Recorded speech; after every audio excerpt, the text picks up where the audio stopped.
These beautiful old St. Louis homes along Lafayette Avenue in the Lafayette Square neighborhood face north toward Lafayette Park, a 30-acre plot of common ground that not only sits west of Mississippi Avenue, it's regarded as the oldest park west of the Mississippi River. While these historic residences are highly valued today, this wasn't the case in the late 1960s and early 70s. In fact, this area was a pinnacle in the city for blight and abandonment, prime for civic demolition at a time some of these properties were selling for as low as $2,000, and Victorian mansions sold for $15,000. Fortunately, this great swath of St. Louis history was saved from being turned into an interstate truck stop in the 1970s when the area was declared a National Historic District. Today, the homes in this neighborhood are prized property, thanks to the efforts of the Lafayette Square Restoration Committee and folks like Ruth Kamphoffner, who fixed up her first house here in the early 1970s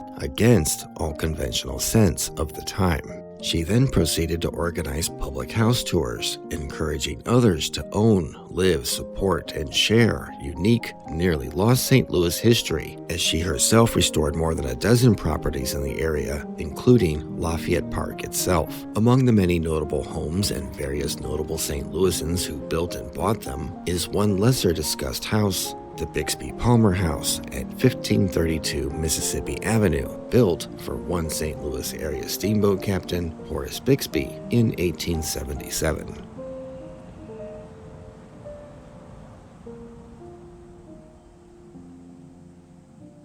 In my not unexpected sporadic filmmaking fashion, we start off in the kitchen, naturally. This is a partial, non-standard video tour of this lovely, seldom-seen museum of a private residence that I was fortunate enough to film in September 2022 during some light repair and restoration to the flooring.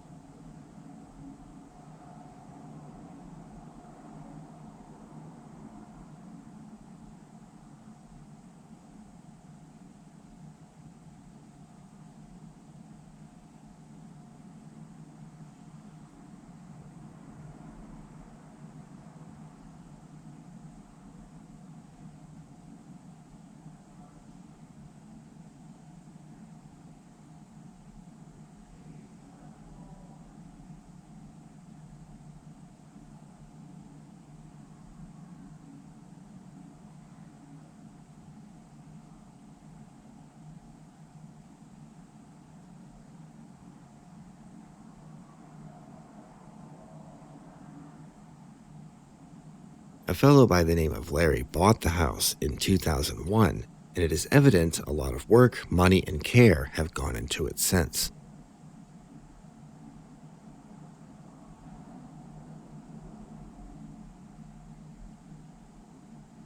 The walls are decked with copies of historical documents and photos, the rooms full of period-correct as far as I know furniture and appointments, and intact original features seem to permeate everywhere you look.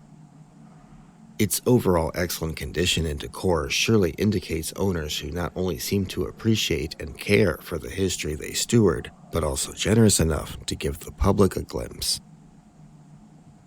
Most of the paraphernalia is related to Lafayette Square, Riverboats, and Horace E. Bixby, for whom the house was built, and Mark Twain's steamboat driving instructor.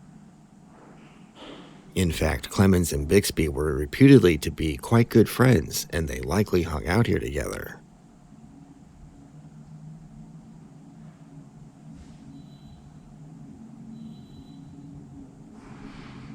When I filmed this unofficial tour, they had these animal control gates closing off the fancy rooms normal tour takers would likely have access to, so I just filmed them from the doorway.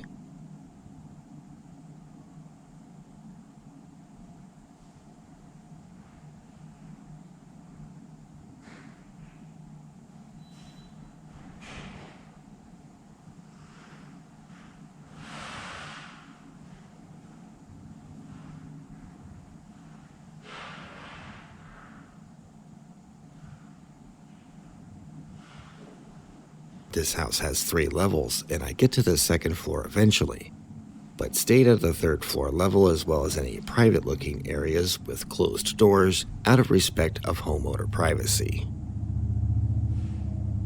However, this film shows some unconventionally seen areas and angles of this lovely property, and there is an upcoming uncut shot that makes a lap around the basement and goes all the way to the second floor, where we will see some last remnants of this house's old history about to get repaired out.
If you look quick, you'll see a vintage VW Beetle lurking in this red brick garage.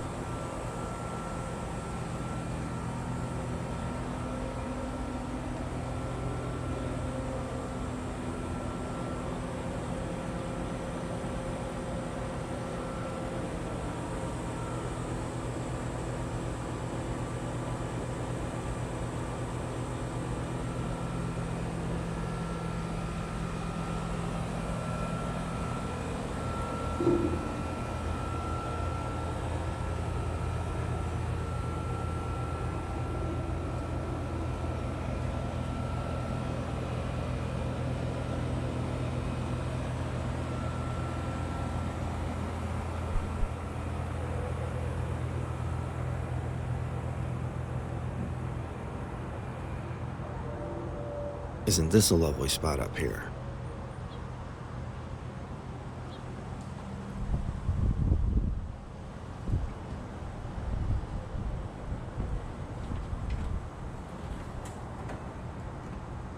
Looking at the back of the building, you can see evidence of major repair to the brickwork from some point in the last century, like forest fire scars in the rings of a tree.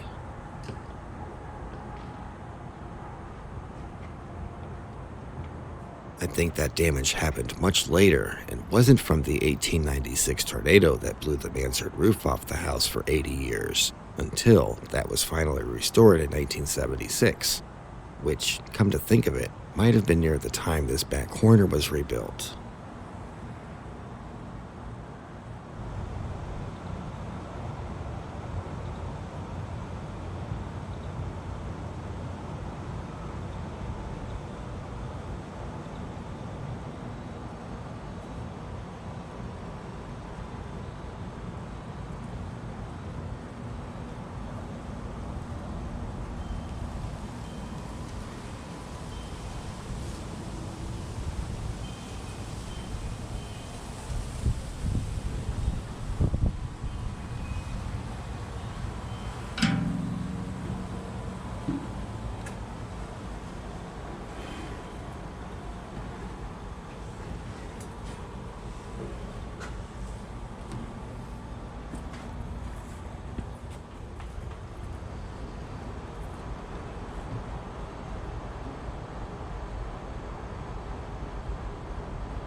I thought this was interesting.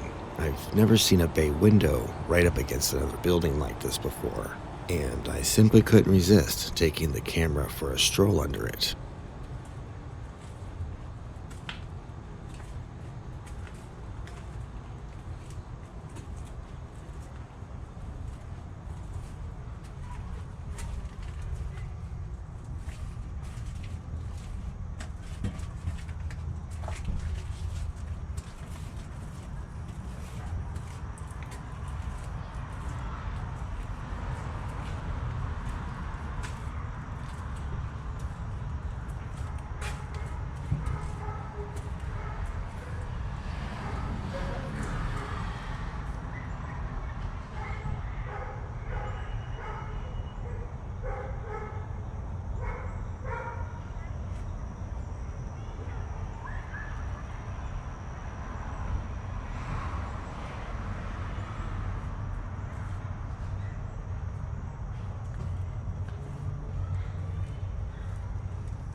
ancient, possibly arsenic-laden wallpaper from another time can still be seen in the closets, too.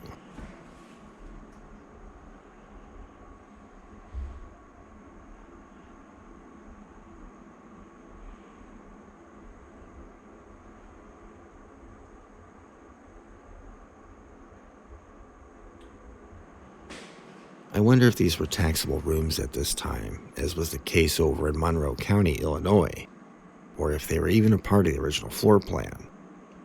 A lot can happen in 145 years.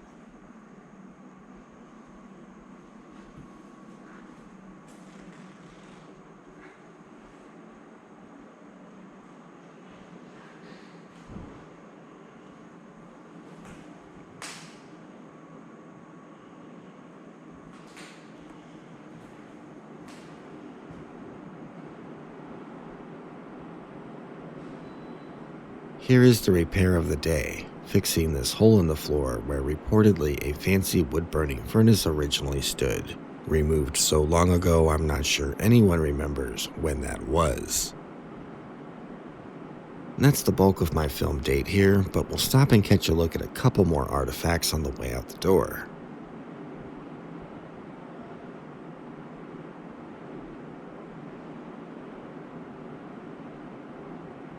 I'm not sure if this is original or a replica, but this 19th century intercom system, historically used on ships and lighthouses, acts as a non-functioning decoration to fit with the maritime vibe.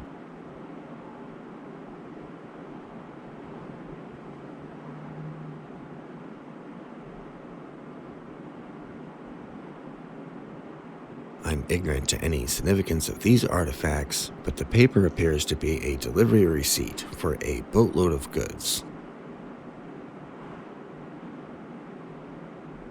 I understand this house coincidentally is going on the market right about the time of this film's release.